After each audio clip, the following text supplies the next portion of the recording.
Praise the Lord. जय मसीह सबको। आज के सुबह के समय में यीशु मसीह के पवित्र नाम को लेकर के आप सबको मैं जय मसीह कहता हूँ। मेरे प्रियो, मैं परमेश्वर का धन्यवाद देता हूँ।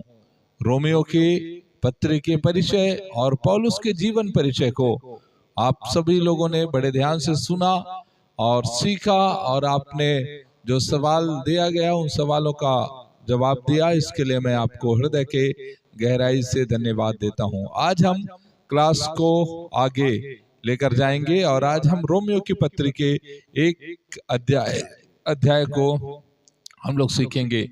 मेरे प्रियो, देखिए, रोमियो की पत्री इतना अद्भुत पत्री है कि जिसके विषय में जितना भी बोले कम है। बहुत सारे बड़े बड़े विद्वान लोग, प्रचारक लोग रोमियो के पत्र के विषय में बड़ी बड़ी बात कहा है। यदि मैं आपको कुछ बातें बताने के लिए चाहूं तो आप बड़े ध्यान से उन बातों को सुन सकते हैं, समझ सकते हैं। परमेश्वर का धन्यवाद हो। प्रभु का एक दास था, 19वीं सदी के स्विस धर्मशास्त्री फ्रेडरिक गोटेट ने रोमियो की पुस्तक को ईसाई धर्म का गिरजा घर कहा, अर्थात एक चर्च कहा, जिसमें कंप्लीट जितने भी मसीही लोगों के जीवन में जो जो चीजों की आवश्यकता है उन सारी चीजें रोमियो की पत्री में, रोमियो की पुस्तक में मिल सकता है। रिचर्ड लेनेस्की ने लिखा कि रोमियो की पुस्तक बिना किसी संदेह के सभी नए नियम के पात्रों में सबसे अधिक गतिशील है। भले ही यह पौलुस के प्रेरित जीवन की चरमोत्कर्ष पर लिखी गई थी। हाँ, ये भले प्रेरित पौलुस के जीवन में आखिरी में लिखा गया, लेकिन यह पत्री अद्भुत पत्री है। और ये इतना अद्भुत है, इतना अच्छा पत्री है कि बड़े बड़े विद्वान लोग भी उसके विषय में बात कह रहे हैं। साथ ही साथ यदि हम जॉन कैल्विन की बात करें तो उन्होंने भी रोमियो की पुस्तक के बारे में कहा कि जब कोई इस पत्र को समझता है तो उसके लिए पूरे विश्वास को समझने का एक मार्ग खुल जाता है। अंग्रेजी कवि और साहित्यिक आलोचक सैमुअल कॉलरिज ने कहा कि रोमियो को पौलुस का पत्र अस्तित्व में सबसे गहरा काम है। और उसके अलावा रोमियो की पत्री के विषय में मार्टिन लूथर ने कहा कि रोमियो की पत्री की प्रशंसा की, यह नए नियम का मुख्य भाग और संपूर्ण सुसमाचार है, सुसमाचार का पूर्ण सार है। लूथर के एक उत्तराधिकारी फिलिप मेलेकनाथन ने रोमियो की पत्री को मसीही सिद्धांत का संग्रह कहा। इस तरह मेरे प्रियो, बड़े से बड़े प्रभु के दास लोगों ने, बड़े से बड़े परमेश्वर के लोगों ने रोमियो की पत्री के विषय में अद्भुत बात कहा। एक समय की मैं बात बताऊं रहा हूं। एक समय गर्मी का समय था और एक युवक अपने दोस्त के घर के पीछे में जा करके रो रहा था, क्योंकि वह जान गया था कि पाप ईश्वर के खिलाफ में है और उसके जीवन में वो खालीपन महसूस कर रहा था और उसे लग रहा था कि मैं मरा हुआ हूँ, मेरे अंदर में जिंदगी नहीं है, और इस टाइप से वो मृत महसूस करके बहुत रो रहा था। लेकिन वह यीशु मसीह के पास आने के लिए वास्तविक निर्णय लेने का ताकत नहीं जुटा पा रहा था। उसके पास ताकत ऐसा नहीं बन रहा था कि वो यीशु मसीह के पास आ जाए। जब वह बैठकर रो रहा था तभी वहां पास में बच्चे लोग खेलते हुए एक शब्द बोल रहे थे। बच्चे लोग, उठो और पढ़ो, उठो और पढ़ो। ये जैसे वो उस बात को सुना, उसे लगा शायद परमेश्वर इन बच्चों के द्वारा मुझसे बात कर रहा है, और वो तुरंत उठा और जा करके बाइबल खोल करके और बाइबल में से रोमियो की पत्री को निकाल के पढ़ा। और आपको जान करके बड़ी हैरानी होगी, रोमियो की पत्री उसके 13वें अध्याय का 13 वचन और 14 वचन ही वो पढ़ा। वहां पर इस तरह उसने पाया कि ना तो तुम नशा करो, ना मौज मस्ती, ना व्यभिचार, ना कामुकता, ना झगड़ा, ना ईर्ष्या, लेकिन यीशु मसीह को पहन लो। और जब तुम यीशु मसीह को पहन लोगे तब तुम शारीरिक इच्छा को पूरा करने का कोई उपाय नहीं ढूंढोगे। वो अपने आप में सक्षम हो गया, वो अपने आप में उसे ताकत मिल गया और वो समझ गया कि यीशु मसीह को पहन लेने के द्वारा, यीशु मसीह को जान लेने के द्वारा मेरे अंदर वो शक्ति आ गया, मेरे अंदर वो पावर आ गया कि मैं जो है अब एक अच्छा जीवन जी सकता हूँ और यीशु मसीह को अपने जीवन में उद्धारकर्ता के रूप में स्वीकार कर सकता हूँ। आपको मालूम है वो व्यक्ति का नाम क्या है? वो व्यक्ति है ऑगस्टीन, जो बहुत फेमस प्रचारक है। उनके विषय में कभी आप जरूर सुनोगे। दूसरे नंबर में एक और मैं गवाही बताऊं मार्टिन लूथर के विषय में। एक बार मार्टिन लूथर ऐसा था कि वो अपने क्लास में स्टूडेंट लोगों को भजन की किताब से पढ़ा रहे थे। तभी उन्होंने एक भजन उनको मिला, जो भजन संहिता 31 उसका पहला वचन, और उस वचन में उन्होंने पढ़ा कि अपनी धार्मिकता से मेरा उद्धार कर। तो जैसे इस बात को पढ़ा उनके अंदर में बिल्कुल हलचल मच गया कि अरे परमेश्वर का धार्मिकता जो है वो धार्मिकता के द्वारा ही मुक्ति मिलेगा। अर्थात यदि हम धर्मी नहीं है, हमारे जीवन में परमेश्वर की धार्मिकता नहीं है, तो हम धार्मिक दंड अर्थात हम नरक में जाने के योग्य हैं। ऐसा उसके जीवन में बातें आया और यही कारण है वो बहुत परेशान था। तभी मार्टिन लूथर को परमेश्वर के वचन रोमियो 1:17 मिला और वहां पर ऐसा लिखा है कि परमेश्वर की धार्मिकता विश्वास के लिए और विश्वास के द्वारा प्रकट होती है। जैसा लिखा है विश्वास के माध्यम से धर्मी जन जीवित रहेगा। तो इस तरह हम देखते हैं कि वो लूथर जो है इस बात को रात और दिन सोचता रहा और उसे जब ये बात समझ में आ गया तो बहुत आनंदित हुआ और वो इस बात को बहुत गहराई से लिया कि हम सच में परमेश्वर के योजना के अनुसार यीशु मसीह पर विश्वास करने के द्वारा हम अनंत जीवन को प्राप्त कर सकते हैं। उसी तरह एक और प्रभु के दास है जॉन वेस्ली, उनका मैं गवाही बताऊं। सन 1738 की बात है। यदि आप जॉन वेस्ली के बारे में सुना होगा तो आपको मालूम होगा, एक असफल पास्टर थे वो, एक ऐसा मिशनरी जो बहुत परेशान रहते थे क्योंकि उनकी सेवकाई आगे नहीं बढ़ रही थी। लेकिन एक दिन जब वो परमेश्वर के वचन को रोमियो की पत्री से जब उन्होंने सुना तो उस दिन उन्होंने अपने जीवन में उद्धार को अनुभव किया और वो बड़े विश्वास के साथ में इस बात को बोला कि यीशु मसीह पर भरोसा करने वाला, यीशु मसीह पर विश्वास करने वाला कभी भी वो अपने जीवन में असफल नहीं हो सकता, क्योंकि यीशु ने पापों को दूर करके और वो इस बात को समझा कि उसने मेरे भी पापों को दूर किया है। और जॉन वेस्ली उसी रात को इस बात को अपने जीवन में महसूस किया कि मैं बचा लिया गया हूं। और जब वो इस बात को महसूस किया उसके बाद आप देखना उसके प्रचार के बारे में आप सुनना तो वो बहुत ज्यादा फेमस हो गया। तो इस तरह मैं प्रियो बताया कि बहुत सारे लोगों का जीवन रोमियो की पत्री के माध्यम से चेंज हुआ है। इसलिए क्यों ना आज हम रोमियो की पत्री का स्टडी करें तो बड़े आनंद के साथ, बहुत खुशी के साथ और बहुत ही कहा जाए लगन के साथ आज हम रोमियो की पत्री का शुरुआत करने जा रहे हैं। इसलिए मैं चाहता हूं कि आप सब लोग बड़े ध्यान से सुनिए और इस समय हम रोमियो की पत्री में से परमेश्वर के वचन में से आज पहले अध्याय का पहले पद से हम लोग पढ़ेंगे। मेरे प्रियो, हम पहले अध्याय को सीखने जा रहे हैं। पहला अध्याय का रूपरेखा कुछ इस प्रकार से मैं आपको बता दूं। पहले अध्याय का पहले वचन में आप देखेंगे तो लेखक अपने बुलाहट और अपने कार्यभार के विषय में बात करते हैं। उसके बाद दूसरे वचन में आप देखना तो सुसमाचार एक भविष्यवक्ताओं का विषय था, ऐसा करके प्रेरित पौलुस सिखाते हैं। और उसके बाद 3 से 6 वचन तक आप देखेंगे तो सुसमाचार का मुख्य विषय यीशु मसीह है। और उसके बाद 7वां वचन में पौलुस अपने अभिवादन को प्रस्तुत करता है और 8 से 10 वचन में पौलुस उस भेंट की उनसे भेंट करने के विषय में प्रार्थना निवेदन देता है कि आप प्रार्थना करो कि मैं रोम के लोगों से जाकर मुलाकात करूं। और उसके बाद 11 से 13 वचन में हम देखते हैं तो पौलुस जो है उस उद्देश्य की बात करता है जो उसको रोम जाने का उद्देश्य था। उसके बाद यदि हम 14 से 17 वचन को पढ़ेंगे तो आपको वहां पर समझ आएगा कि सुसमाचार प्रचार करने के लिए वो पौलुस उसको उत्तरदायित्व और उसके लिए तत्परता बताता है कि मैं हमेशा तैयार रहता हूं।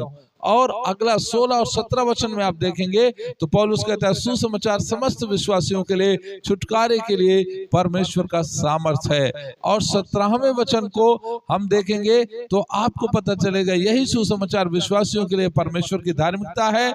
और उसी वचन में आप देखना तो आपको पता चलेगा विश्वास से धर्मी जन जीवित रहता है। तो इस तरह से आज हम 17वें आयत तक हम उसके विषयों को हमने सुना। अभी मैं आपको बताऊं पहले अध्याय का हम पहला वचन, पहले अध्याय का यदि हम पहला वचन निकालें तो वहां पर एक वचन लिखा है पौलुस जो यीशु मसीह का दास है जिसे परमेश्वर ने प्रेरित होने के लिए बुलाया है, जिसे परमेश्वर ने उस सुसमाचार के प्रचार के लिए अलग किया।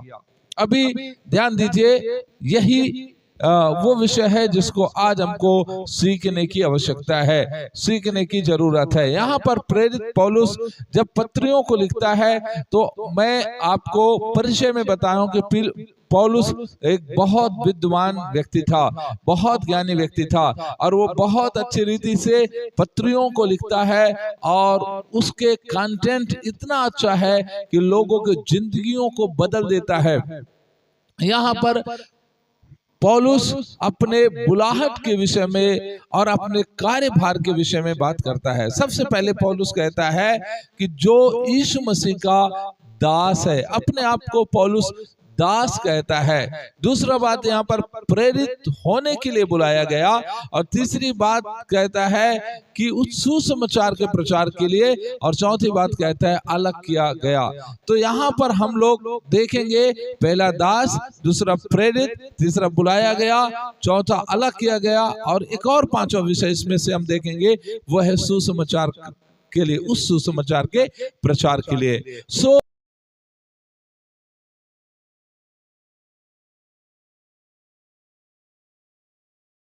वो दास होने के लिए बुलाया है। यदि हम दास के विषय में देखें तो बहुत सारी बातें हम लोग सीख सकते हैं।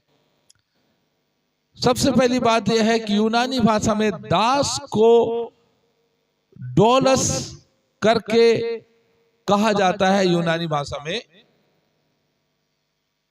और डोलस का मतलब है दास या गुलाम, अर्थात ये वह व्यक्ति होता है जो किसी दूसरे के लिए संपूर्ण रूप से संपत्ति होने के लिए अपने आप को समर्पित करता है। अर्थात वह अपने मालिक की मर्जी से चलता है, वह अपने मालिक की संपत्ति होता है और उसका मालिक उसे जैसा चाहे वैसा इस्तेमाल कर सकता है। मेरे प्रियो, पौलुस अपने आप को मसीह का दास बोलने का मतलब यह है कि पौलुस अपने आप को अपना नहीं कहता है, परंतु पौलुस कहता है मैं मसीह का दास हो गया हूं, मैं यीशु मसीह का दास हो गया हूं, मैं यीशु का सेवक होने के लिए बुलाया गया हूं। कितना बड़ी चीज कहता है मेरे प्रियो। क्या आज हम अपने आप को मसीह का दास मानते हैं? क्या हम अपने आप को मसीह का सेवक मानते हैं? यदि हम अपने आप को मसीह का सेवक माने तो ये दुनिया का जितना भी बड़ा अधिकार है, जितना भी बड़ा पावर है, जितना भी बड़े शक्तियां हैं, जितना भी बड़ी सामर्थ है, सभी सामर्थ के ऊपर में यीशु मसीह महान है। सभी सामर्थ के ऊपर में यीशु मसीह का सामर्थ महान है। वो राजाओं का राजा, वो प्रभुओं का प्रभु परमेश्वर है। इसलिए जब आप और मैं हम अपने आप को दास के रूप में यीशु मसीह के सामने प्रस्तुत करते हैं तो हम प्रेरित पौलुस के समान अपने जीवन को हम मसीह के लिए जीने लगते हैं। जिस तरह प्रेरित पौलुस कहता है मेरे लिए जीवित रहना मसीह है और मर जाना लाभ है। मेरे प्रियो, क्यों ना आइए आज हम अपने आप को भी उसके दास के समान, उसके दास के स्वरूप में अपने आप को हम अर्पित कर दें, हम अपने आप को दे दें, ताकि हम मसीह के दास के लिए अपने जीवन को हम तैयार करें। तो इस तरह से हम देखते हैं कि प्रेरित पौलुस ने अपने आप को दास करके संबोधित किया। उसके बाद हम दूसरी बात देखते हैं, तो प्रेरित पौलुस अपने आप को प्रेरित कहता है। प्रेरित यूनानी भाषा में अपोस्टलोस कहा जाता है इसको, और अपोस्टलोस का मतलब होता है एक प्रतिनिधि जो किसी अन्य के स्थान पर कार्य करने के लिए मुख्तार नामे का पूर्ण अधिकार के साथ भेजा गया व्यक्ति है, जबकि भेजने वाला व्यक्ति भेजे गए को समर्थन देने के लिए पीछे ठहर गया हो। मसीहों के मामले में इसका अभिप्राय है कि परमेश्वर उन्हें वह कार्य करने को भेजता है कि वह यदि वह स्वयं जाता तो उसे करता। अर्थात उद्धार का जो काम है वो परमेश्वर का काम है, और आप और मैं, हम मसीह के सहकर्मी हैं, हम मसीह के सेवक हैं, हम मसीह के साथ काम करने वाले लोग हैं। तो पौलुस अपने आप को प्रेरित कहते हुए इस बात को कहता है कि मैं एक प्रतिनिधि हूं, यीशु मसीह का प्रतिनिधि हूं, जिसने मुझे उस काम करने के लिए भेजा है, और उस काम के लिए सामर्थ्य वही प्रदान करता है, उस काम के लिए शक्ति वही प्रदान करता है, उस काम के लिए पावर वही परमेश्वर देता है, और मैं उस काम के लिए चुना गया हूं। तो मेरे प्रियो, आप इस बात को समझिए कि आप और मैं, हम प्रेरित पौलुस के समान अपने जीवन को हम तैयार करें। यदि प्रेरित शब्द की बात करूं तो आपको प्रेरित शब्द बाइबल में आपको 81 बार मिलेगा, जिसमें 78 बार उसका अनुवाद है प्रेरित, अर्थात प्रतिनिधि करने वाला, मुख्तार नामे का पूर्ण अधिकार के साथ भेजा गया व्यक्ति, और 2 बार इसको संदेश वाहक के रूप में भी इस्तेमाल किया गया है, जो 2 कुरिन्थी 8:23 और फिलिपियों 2:25 में मिलता है, और एक बार वह भेजा गया है के रूप में भी मिलता है, जो आप यूहन्ना की किताब 13 अध्याय उसके 16वें वचन को आप पढ़ के प्राप्त कर सकते हैं। तो इस तरह प्रेरित होने के लिए बुलाया गया। उसके तीसरा जो बात है वो है बुलाया गया। बुलाया गया यूनानी में क्लेटोस बोलते हैं इसको। क्लेटास शब्द आया है जिसका अर्थ है बुलाया हुआ।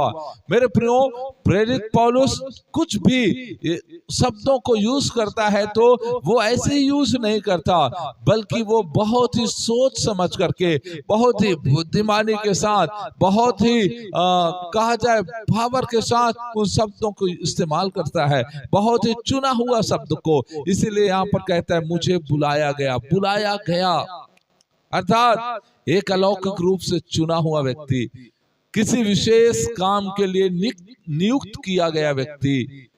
उसका कॉलिंग किसी मनुष्य का नहीं है, उसका कॉलिंग किसी मनुष्य की ओर से नहीं है, परंतु उसका कॉलिंग तो स्वर्गीय परमेश्वर की ओर से है, क्योंकि स्वर्ग का परमेश्वर उसे बुलाया है। वो बुलाया हुआ व्यक्ति है। आप और मैं अपने आप को ध्यान दीजिए, अपने जीवन को देखिए, आप कौन लोग हैं। यदि आप बुलाए हुए व्यक्ति हैं तो आप अपना जीवन यीशु के हाथों में समर्पित कर सकते हैं। पौलुस के समान मेरे लिए जीवित रहना मसीह है और मर जाना लाभ है, इसलिए क्योंकि मैं बुलाया गया व्यक्ति हूं।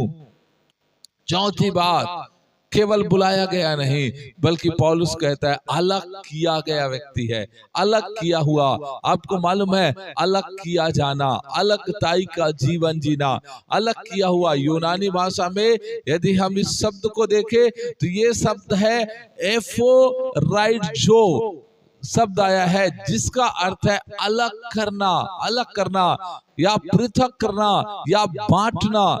आपको मालूम है परमेश्वर ने आपको इस संसार से अलग किया है, प्रभु ने आपको इस दुनिया से अलग किया है। जिस तरह से यदि मैं एक उदाहरण बताऊं तो हम संसार में लोगों को देखते हैं जो लोग मूर्तियों की आराधना करते हैं, उपासना करते हैं। ऐसे लोगों को देखना, जब वो किसी चीजों को बलि करना रहता है तो वो क्या करते हैं, उस चीज को पहले अलग करते हैं और वो अपने ईश्वर के लिए बलिदान करते हैं। उसी तरह आप और मैं, हम संसार से चुन करके और अलग किए हुए लोग हैं, और हम परमेश्वर के लिए अलग किए गए लोग हैं, हम मसीह के लिए अलग किए गए हैं। इसलिए आप इस बात को जानिए, आप अलग किए गए लोग हैं, आप अलग किए गए लोग हैं। पौलुस कहता है मुझे मसीह ने अलग किया है। जब हम देखते हैं तो पौलुस कहता है मेरे अलग होने के उसके 3 कदम, पौलुस के अलग होने के 3 कदम हम देख सकते हैं। सबसे पहला बात गलातियों 1:15 में लिखा है कि मां के गर्भ से प्रभु ने मुझे अलग किया है, चुना है। जन्म में परमेश्वर के मन की इच्छा के अनुसार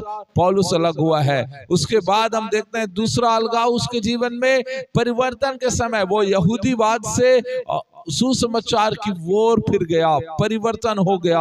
उस समय वो अलगाव महसूस किया। तीसरी बात हम देखते हैं कि परमेश्वर के आदेश के समय में संसारिक कार्य से परमेश्वर के कार्य की ओर फिर गया। अर्थात उसको जब प्रभु ने बुलाया तो पौलुस कहता है जो जो बात मेरे लिए भलाई के लिए था उन्हीं बातों को मैंने मसीह के लिए हानि समझ लिया। अर्थात वो अपने आप को अलग कर लिया, वो अपने आप को अलग करके और मसीह के कार्यों में आगे बढ़ गया। मेरे प्रियो ध्यान दीजिए, आज आप और मैं, हम कितना हालेलुया हालेलुया कितना अच्छा लोग हैं, कितना भाग्यशाली लोग मैं बोल सकता हूं, इसलिए क्योंकि हमको मसीह ने अपने सेवा के लिए, अपने कार्यों के लिए हमको अलग किया है। पांचवा बात लेखक का बुलाहट एवं कार्यभार के अंदर में पांचवा बात देखते हैं। वहां पर पौलुस कहता है परमेश्वर के उस सुसमाचार के लिए। कौन सी सुसमाचार? उस सुसमाचार के लिए। ध्यान दीजिए, यहां पर सुसमाचार को पौलुस परिभाषित कर रहा है कि सुसमाचार को परिभाषित किया गया, सुसमाचार को बताया गया कि उस सुसमाचार के लिए। कौन से सुसमाचार? यदि हम रोमियो की पत्री उसके हम 10वें अध्याय और उसके हम 15वें आयत को पढ़े तो आपको समझ में आएगा कि कौन सा सुसमाचार यहां पर लिखा है। और यदि भेजे न जाए तो कैसे प्रचार करेंगे? जैसा कि लिखा है उसके पांव क्या ही सुहावने हैं जो शांति का सुसमाचार प्रचार करते हैं और अच्छी बातों का समाचार लाते हैं। तो सुसमाचार को पौलुस परिभाषित कर रहा है कि पुराने समय में जिस सुसमाचार के विषय में बात हो रहा था उस सुसमाचार को वो परिभाषित कर रहा है। उसके बाद हम देखते हैं पौलुस दूसरे वचन में, जब पहले अध्याय में ही हैं हम, तो पहले अध्याय के दूसरे आयत में पौलुस कहता है जिसकी उसने पहली से भविष्यवक्ताओं के द्वारा पवित्र शास्त्र में प्रतिज्ञा की थी। ये वही सुसमाचार है जो पुराने समय में मूसा की व्यवस्था ने और भविष्यवक्ताओं ने और साथ ही साथ भजन के किताबों में इस सुसमाचार के विषय में बात किया गया था। वो बात आज पूरा होना जरूरी है। तीसरा बात, सुसमाचार एक प्रकाशन है। पौलुस कहता है सुसमाचार एक प्रकाशन है और पौलुस खुद इस बात को कहता है कि मुझे सुसमाचार का प्रकाशन मिला और उस प्रकाश का समाचार मैं आपको सुनाता हूं। तो सुसमाचार एक प्रकाशन है, सुसमाचार एक प्रगटीकरण है। पौलुस कहता है कैसे प्रगटीकरण है? परमेश्वर के सृष्टि का। परमेश्वर ने जब पूरे दुनिया को बनाया, पूरे सृष्टि किया, तो उस सृष्टि के बारे में आपको और मुझे जानना है। यहाँ पर लिखा है क्योंकि संसार की सृष्टि में उसकी अदृश्य वस्तुएं स्पष्ट दिखाई देती है, उन वस्तुओं से समझ जाती है जो बनाई गई है, यहाँ तक कि उसकी अनंत सामर्थ्य और परमेश्वरत्व, इस कारण वे बिना बहाने के हैं। अर्थात ये पूरे दुनिया को यदि आप देखो तो उसके सृष्टि इस बात को प्रमाणित कर रहा है कि वो जो सुसमाचार परमेश्वर की ओर से है उस पर हमको विश्वास करना चाहिए। दूसरी बात, मनुष्य का विद्रोह। मानव जाति क्या किया? मानव जाति ने विद्रोह किया, सुसमाचार पर भरोसा नहीं किया, वो परमेश्वर के विरुद्ध में चला गया, प्रभु के विरुद्ध में बातें करने लगा। और इसलिए आगे हम देखते हैं तो परमेश्वर के प्रेम और दया और अनुग्रह, परमेश्वर ने क्या किया? प्रेम किया। यूहन्ना 3:16 में लिखा है परमेश्वर ने जगत से ऐसा प्रेम रखा कि अपना इकलौता पुत्र दे दिया ताकि जो कोई उस पर विश्वास करे वो नाश न हो परंतु अनंत जीवन को प्राप्त करे। करें। और उसके बाद हम देखते हैं परमेश्वर के क्रोध का, परमेश्वर जो है उन अभक्ति लोगों के ऊपर में क्रोधित हो गया, जो लोग परमेश्वर के वचन को, सत्य को अधार्मिकता से दबाने की कोशिश करते हैं। लेकिन फिर भी परमेश्वर ने ऐसे लोगों के लिए उद्धार का योजना बनाया। और उसके बाद परमेश्वर का उद्धार, परमेश्वर की योजना, परमेश्वर का योजना यह है कि वो सारे मानव जाति को बचाने के लिए चाहता है, सारे मानव जाति को छुड़ाने के लिए चाहता है। मनुष्य की नियति विरोध करना है, लेकिन फिर भी परमेश्वर उसे बचाता है, प्रभु से छुड़ाता है। मेरे प्रियो, ये उसी सुसमाचार, ये वही सुसमाचार है जो एक व्यक्ति को पाप से अलग करता है, एक व्यक्ति को उसके बुराई से अलग करता है, एक व्यक्ति को नरक जाने से बचा लेता है, एक व्यक्ति को परमेश्वर के राज्य के लिए, परमेश्वर के कार्य के लिए अपने आप को सौंप देना एक व्यक्ति के जीवन के लिए कितना आवश्यक है, कितना जरूरी है। तो आज उस सुसमाचार के ऊपर में आपको और मुझे भरोसा करना चाहिए, उस सुसमाचार के ऊपर में हमको विश्वास करना चाहिए। ये वही सुसमाचार है जो एक व्यक्ति के जिंदगी को पूरी रीति से बदल देता है। उसके बाद हम सुसमाचार की ऐतिहासिक और भविष्यवाणियां की तथ्य देखें तो आपको पता चलेगा कि ये सुसमाचार जो है, इसका इतिहास और इसके भविष्यवाणियों के तथ्य को हम देखें तो आपको समझ में आएगा कि ये सुसमाचार अभी नहीं, बल्कि ये बहुत पहले से ही परमेश्वर की योजना है कि हम सारे लोग बचाए जाएं। उस सुसमाचार पर विश्वास करें, यीशु मसीह की बातों पर विश्वास करें और हम उसके द्वारा बचाए जाएं। उसके बाद छठों बात यदि हम देखें तो आपको समझ आएगा कि सुसमाचार की कुछ धर्म विधियां हैं। कैसे धर्म विधियां? सबसे पहली बात, यदि हम विश्वास करते हैं यीशु मसीह पर, तो विश्वास को प्रमाणित करने के लिए पानी में डूब करके बपतिस्मा लेना, पानी में डूब करके बपतिस्मा लेना। और दूसरा विधि है वो है प्रभु भोज, प्रभु भोज में शामिल होना। जब आप पानी में डूब करके बपतिस्मा लेते हैं और प्रभु भोज में शामिल होते हैं तो आप उसी सुसमाचार के लिए, जिस सुसमाचार का योजना परमेश्वर ने अनादिकाल से बनाकर रखा, आप उस सुसमाचार के भागी हो जाते हैं। उसके बाद जब आप सुसमाचार का भागी हो गया, सुसमाचार में आपका जीवन रेडी हो गया, तैयार हो गया, तो आगे आपको क्या करना है? आगे आपको सुसमाचार का प्रचार करना है। कौन सा प्रचार? परमेश्वर के वचन में मत्ती रचित सुसमाचार 28 अध्याय उसके 19वें आयत से ऐसा लिखा है कि जाओ और सारे जगत के लोगों को सुसमाचार का प्रचार करो। सभी लोगों को हमें सुसमाचार का प्रचार करने की जरूरत है, और जो विश्वास करे उसे बपतिस्मा दो। और प्रभु के वचन में लिखा है, देखो जगत के अंत तक सदैव मैं तुम्हारा साथ हूं। और उसके बाद सुसमाचार की पुष्टिकरण। उसके बाद आप देखेंगे कि सुसमाचार की पुष्टि कैसे होती है। तो आप मरकुस रचित सुसमाचार 16 अध्याय उसके 15वें आयत से यहाँ पर ऐसा लिखा, और उसने उनसे कहा, तुम सारे संसार में जाओ और सारी सृष्टि के लोगों को सुसमाचार प्रचार करो। वह जो विश्वास करे और बपतिस्मा ले उसी का उद्धार होगा, परंतु वह जो विश्वास नहीं करेगा वह दोषी ठहराया जाएगा। और विश्वास करने वालों में ये चिन्ह होंगे कि वे मेरे नाम से दुष्ट आत्माओं को निकालेंगे, वे नई नई भाषा बोलेंगे, वे सांपों को उठा लेंगे, और यदि वो प्राणनाशक वस्तु भी पी जाए तो भी उन्हें कुछ हानि नहीं होगी। वे बीमारों पर हाथ रखेंगे और वे चंगे हो जाएंगे। इसलिए तब प्रभु यीशु मसीह उनसे बोलने के बाद स्वर्ग पर उठा लिया गया और परमेश्वर के दाहिनी बैठ गया। और वे बाहर निकल गए और सब जगह प्रचार किया, और प्रभु उनके साथ काम करता रहा और उन चिन्हों के द्वारा जो साथ साथ होते थे वचन को दृढ़ करता रहा।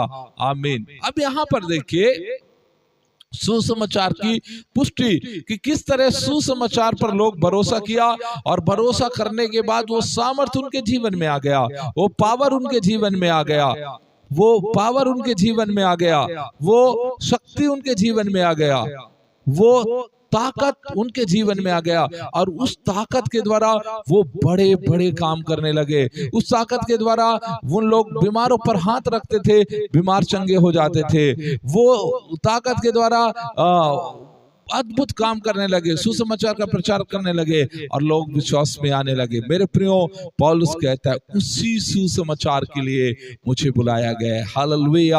आप मेरे प्रियो, आप अपने बुलाए जाने पर गर्व करिए, आप यीशु मसीह के ऊपर घमंड करिए। वो आपको बड़े काम के लिए बुलाया है, वो आपको उस सुसमाचार के लिए बुलाया है, उस बात के लिए बुलाया है। कितना अद्भुत बात है परमेश्वर के वचन में जो आप और मैं सीख रहे हैं। प्रभु का धन्यवाद। तो दूसरा वचन में लिखा है सुसमाचार भविष्यवक्ताओं का विषय है। दूसरा वचन में हम पढ़ते हैं तो आपको पता चलेगा सुसमाचार जो है भविष्यवक्ताओं का एक विषय है, जिसकी उसने पहले ही से अपने भविष्यवक्ताओं के द्वारा पवित्र शास्त्र में प्रतिज्ञा की थी। सुसमाचार भविष्यवक्ताओं का एक विषय रहा है। भविष्यवक्ताओं का विषय मूसा की व्यवस्था और भविष्यवाणी की किताब एवं भजन संहिता में सुसमाचार का विषय था। और पौलुस इसी बात को कहता है, ये जो सुसमाचार तुम सुन रहे हो, ये सुसमाचार भविष्यवक्ताओं का विषय रहा है, ना केवल अभी से परंतु आने वाले समय में भी ये सुसमाचार एक बड़ा विषय रहा है। इसलिए मेरे प्रियो, आप और मैं, हम भी उस सुसमाचार के लिए तैयार हो जाएं, उस सुसमाचार के लिए तैयार हो जाएं। सुसमाचार के लिए हम अपने जीवन को पूरी रीति से तैयार कर दें। सो परमेश्वर का मैं धन्यवाद देता हूं। आगे हम लोग तीसरे वचन से और भी आगे हम सीखेंगे अगले दिन। सो प्रभु का धन्यवाद हो। आप सब लोगों को परमेश्वर बहुत आशीष दे। सुबह हम 6 बजे प्रभु आप सबको बहुत बहुत आशीष दे। जय मसीह की।